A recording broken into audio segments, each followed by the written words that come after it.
नमस्कार, मैं हूं अक्षय पासवान और चिराग पासवान के संसदीय क्षेत्र से प्रधानमंत्री मोदी जी का बिहार में आगाज़ हो गया। साथियों, प्रधानमंत्री मोदी जी का जमुई से चुनावी प्रचार का अभियान का शुरुआत हो गया। क्या कहते हैं? चिराग पासवान वो चिराग पासवान नहीं रहे और मैं देख रहा हूं कि 2024 का चुनाव 2014-2019 नहीं है।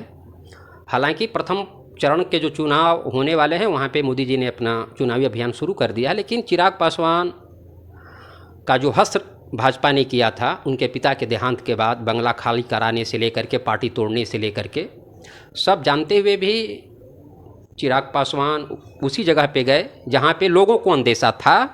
लेकिन जिस तरीके से चिराग पासवान ने अपने पुराने वरीय साथियों को दरकिनार करते हुए समझौता किया और सीट भी जो दिया उन्होंने ऐसे लोगों को दिया जिनका पार्टी में कोई योगदान नहीं है, और ख़ास करके सांभवी का, और एक सीट और है।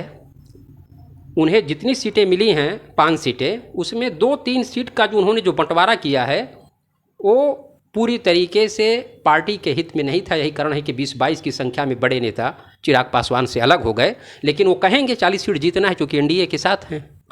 चिराग पासवान के पिताजी रामविलास पासवान के 12 जनपद से मूर्ति को तोड़कर फेंक दिया गया। सड़कें पर जो जिस तरीके की तस्वीर आपने देखा था उस समय, इस पर क्या कर रहे हैं? बिहार के युवा दो तरफ देखते थे, तेजस्वी यादव और चिराग पासवान को। लेकिन चिराग पासवान ने जो भी फैसला लिया अपनी राजनीति को मट्टी में मिलाया है। मैं कह सकता हूं कि चिराग पासवान ने जो नारा दिया था बिहार फर्स्ट, बिहारी फर्स्ट, लेकिन उन्होंने क्या कर दिया? परिवार फर्स्ट, पैसा फर्स्ट। ये आरोप लग रहा है, पैसा फर्स्ट का आरोप लग रहा है, लगा रहे हैं उन्हीं पार्टी के साथी। तो परिवार हो ही गया। 5 सीट में 2 सीट आप लिए, 3 सीट आप दिए किसी और को, और एक उम्मीदवार ऐसा दिया कि जो जिस दिन सिंबल मिला शायद उसी दिन पार्टी की सदस्यता ग्रहण किया था। उम्र भी कम है, राजनीतिक अनुभव भी कम है, घर के लोग राजनीति में हैं ये मायने नहीं रखता। लेकिन जिसको आप टिकट दिए उसका पार्टी के भीतर क्या योगदान है? कोई हुलास पांडे नहीं हो सकता, अरुण कुमार नहीं हो सकता, राजू तिवारी नहीं हो सकते।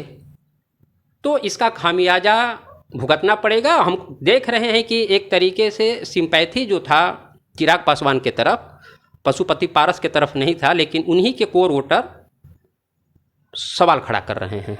चिराग पासवान पासवान समाज के नेता बताते हैं। कहीं ना कहीं उनकी पहचान पासवान समाज के नेता के तौर पर होती है, लेकिन अभी तक से उन्होंने पासवान समाज के किसी भी अदर व्यक्ति को अपने परिवार से हटकर उन्होंने लोकसभा चुनाव नहीं लड़ाए अभी तक से।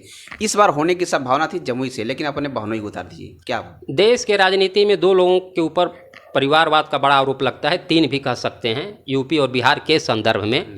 मुलायम यादव और चिराग पासवान, उनके पिताजी से ही शुरू होता है, और बिहार के भीतर लालू प्रसाद यादव की।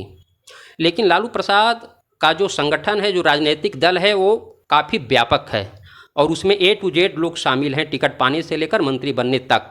लेकिन आपकी पार्टी छोटी है, संख्या बल कम है, तो कम सीट पे ही आपको ये देखना चाहिए था कि 5 में हम 5 को एडजस्ट करें जो परिवार का न हो और पैसे से टिकट खरीदने का आरोप मेरे ऊपर न लगे। तो अब इसका खामियाजा तो भुगतना पड़ेगा ही। यही कारण है कि पशुपति पारस सीधे तौर पे कट करके भाजपा से हाथ मिला लिया है। वो पीछे की राजनीति देख रहे हैं।